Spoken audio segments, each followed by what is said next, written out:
रंतिदेव राजा इतने उदार थे कि वह जो कुछ भी रहता था वह सब दान कर दिया करते थे। उनकी दान करने की प्रवृत्ति से जो उनका धन था, कोष था, वह धीरे धीरे कम हो गया और अंतिम समय में पूरा ही समाप्त हो गया। और राजा रंतिदेव अपने कुटुंबियों के साथ भूखे प्यासे इधर उधर विचरने लगे। एक बार 48 दिनों तक राजा जो रंतिदेव थे वह भूखे रहे। 49वें दिन उन्हें कुछ भोजन सामग्री मिली, जल मिला, तब वह सभी अपने कुटुंबियों को बांटकर और जैसे ही भोजन करने के लिए बैठे तब उनके पास में एक ब्राह्मण देवता आया।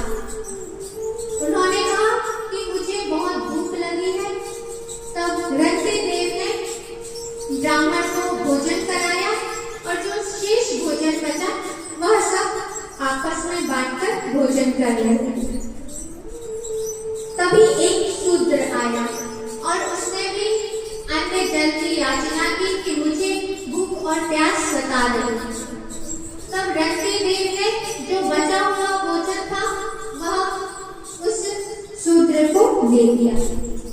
जैसे ही शूद्र ने भोजन कर लिया, उसके बाद एक और व्यक्ति आया और वह अपने साथ एक कुत्ते को भी लाया और उसने भी कहा कि मेरा कुत्ता और मैं कई दिनों से भूखे हैं, यदि हमें भोजन नहीं मिलेगा तो हमारी मृत्यु हो जाएगी, अतः अब आप हमारे प्राणों की रक्षा कीजिए। तब रंतिदेव ने जितना भी भोजन सामग्री बची हुई थी वह सब उस व्यक्ति को और उसके कुत्ते को प्रदान कर दिया। अब केवल जल ही शेष बचा था और वह भी केवल एक व्यक्ति के लिए था।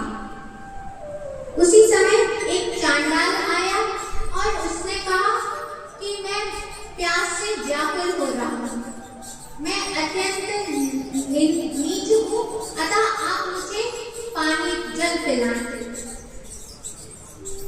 अब जो रंतिदेव थे उन्होंने जो बचा हुआ जल था वह उस चांडाल को पिला दिया और अब सोच रहे हैं कि मेरी भूख और प्यास से मैं तृप्त हो गया हूँ, क्योंकि मैंने जो मेरे यहाँ याचक आए थे मैंने उन्हें भोजन जल आदि देकर उन्हें तृप्त कर दिया। क्योंकि जो रंतिदेव थे वह सभी के अंदर भगवान का दर्शन किया करते थे।